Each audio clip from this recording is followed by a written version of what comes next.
Okay, we're going to start a little bit differently today and go through the Catechism first before turning to um, our text. So here, today we're talking about the law. And we'll just read what our Catechism teaches about the law. What does God demand of you in the law? In the law, God demands that I be as pure and holy as he is in everything I think, in everything I say, and in everything I do. Luke 10:27. Love the Lord your God with all your heart, with all your soul, with all your strength, and with all your mind, and love your neighbor as yourself. A very a wholesome commandment. Everything you are devoted to love. No. Can you be saved through keeping this law? No, I cannot be saved through keeping the law, because since the fall, no human being has been able to keep God's law perfectly. Romans 3:23. All have sinned and fall short of the glory of God. Galatians 2:16. So we too have put our faith in Christ Jesus, that we may be justified by faith in Christ, and not by works of the law. Because by works of the law, no one will be justified. Is the law then of any benefit? Yes, God's law is of great benefit to me. 1 Timothy 1:8. We know that the law is good if one uses it properly. What does the law do? The law sets up a standard of moral values by which every human society is to be regulated and evil restrained. I don't think this is the best verse for this, but this is what they included. Romans 3:20. There is no one, therefore no one will be declared righteous in God's sight by the works of the law. Rather, through the law we become conscious of sin. There are better passages in Romans to show how evil is restrained, even Romans 13. With the government there, but whatever. The law shows me my sin, and this is number 2, and God's hatred of it troubles my conscience and shows me my need to seek Christ, right? It awakens us.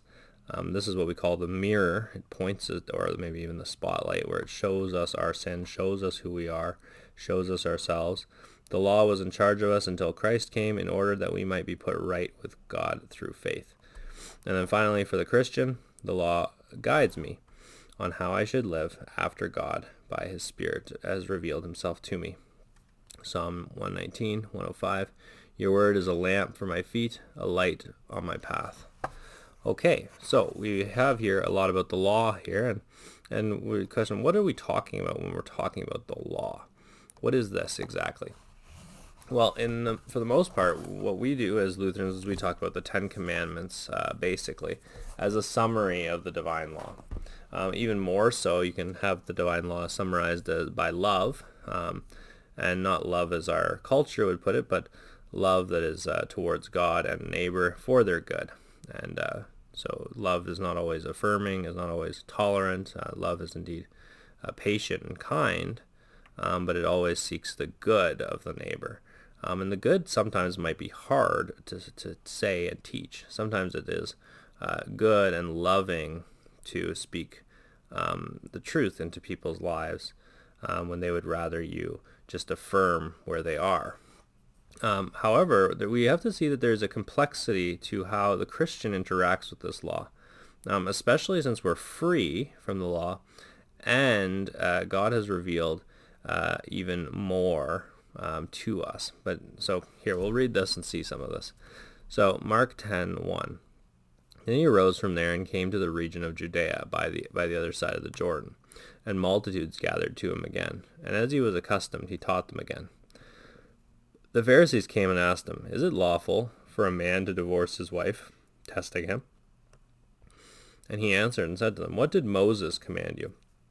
And they said, "Moses permitted a man to write a certificate of divorce and dismiss her." And Jesus answered and said to them, "Because of the hardness of your heart he wrote you this precept. But from the beginning of creation God made them male and female. For this reason a man shall leave his father and mother and be joined to his wife, and the two shall become one flesh. So then they are no longer two, but one flesh. Therefore what God has joined together let no man separate." In the house his disciples also asked him again about the same matter. So he said to them, "Whoever divorces his wife and marries another commits adultery against her. And if a woman divorces her husband and marries another, she commits adultery." Okay, there's a few things that are quite interesting, right?